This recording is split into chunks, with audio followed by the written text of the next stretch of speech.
Hello there and welcome to this review of Sheffield Tawny Port. 18% alcohol from California, award-winning dessert wines from the Sheffield line, which is part of Ernest and Julio Gallo. Put the cap cover back on, make it look pretty. That's a foil cap and neck. It's 18% alcohol and the bottle says it's oak mellowed. Ernest and Julio Gallo's website used to have this listed with the Fairbanks sherry, but I've noticed that since they revamped their website a couple of months ago, some of the brands aren't listed. Now maybe they're slowly adding them back. Here's Cribari, Cellars American Marsala. Now Cribari is from Taylor Wines, Canandaigua, New York. It's a family-owned company, Cribari, and it was bought by them, now owned by Constellation Brands. I don't know a lot about that. I'm going to check. That's brandy right there, Saint Remy. Okay, anyway, so I poured this. Tawny Port is usually more a little, like what they might say, a brown port, a little more nutty, tannic, not so purple, but more brown.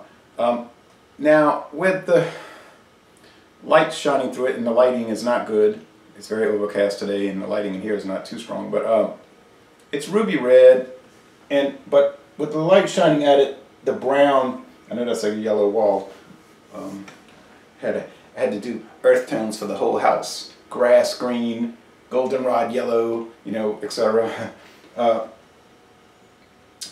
It's a brown, it has a brown hue. Okay, so I have tried it. There's alcohol legs for sure, prominent alcohol legs. These port wines are generally fortified with brandy of some sort. I guess Ernest and Julio Gallo, E&J had, you know, brandy. They must use some of that.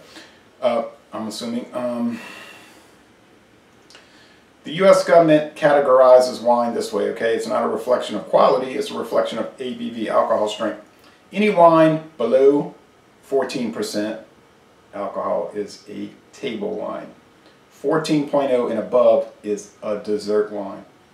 That's how they're regarding it, okay? Now, the quality of the wine itself, well, that's another story, but that's not what they're looking at. They're only looking at the alcohol strength. I'm talking about the U.S. government. Europe, they have a different evaluation system, but anyway, this is a California wine. All right, so alcohol legs, the brown. You know, it's fruity, it's robust in the aroma, strong grape skins, red grape skins. Think of that, because that's what you're mainly going to get. Nothing off-putting, nothing too sweet, nothing unappetizing. It smells like something you really want to drink. Okay, now the taste. Okay, it's sweet, but it's not in any way overly sweet or inappropriately sweet.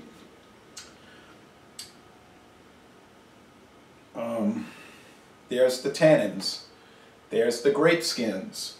Brandy, no, I'm not really getting that. Alcohol, you would not think it's 18% drinking it, which could get you in trouble. You'd have to watch it. When I was drinking the Fairbanks, another Ernest and Julio Gallo line of wines, the Fairbanks white port, which I believe was 17%, very close to this. My father even smelled it. He said, boy, it really smells like strong alcohol. He thought it smelled stronger in alcohol than the brandy he smelled. So, and it tasted a little more alcoholic than this, although that was a very complex and interesting white port. I had never had white port. Well, you can watch the video. It was really fascinating. I finished it off last night. And I would certainly buy another bottle. This was $10.99 for the big bottle. You can get the smaller bottles for about $5.99. So it's cheaper by the ounce to get the bigger bottle. And, you know, that's a risk because you might get stuck with something you don't like. But I had a feeling it was going to be good because nearly everything I've ever tried from Ernest and Julio Gallo, I'm not talking about Boone's Farm, my mother used to drink that, and I thought, oh, why are you drinking this? It's terrible. And they readily admit that they put out that, and that's listed on their portfolio, interestingly. And, well, this is not. So apparently they're not worried about the budget price, you know, mid-range or the expensive wines. It's just maybe they're, like I say, doing the website.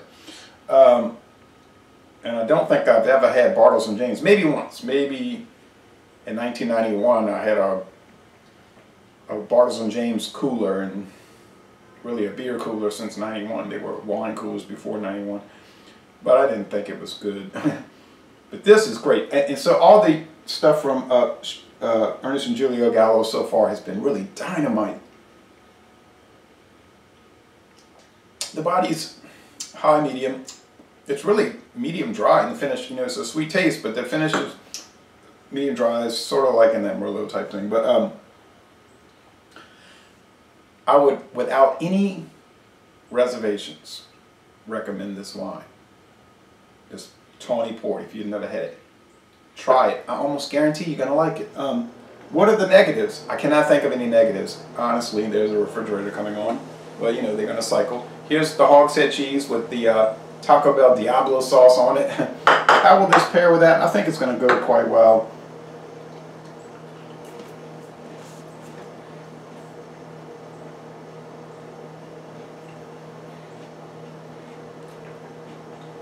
This hogshead cheese is the hot version, not really hot.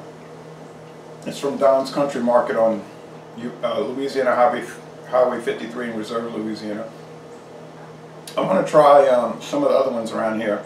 On US 61, there's Bailey's Smokehouse and Jacob's Smokehouse. And then on Louisiana Highway 44, right over there, less than a mile away, is Wayne Jacob's Smokehouse. And they all make hogshead cheese, and I'm going to try them all.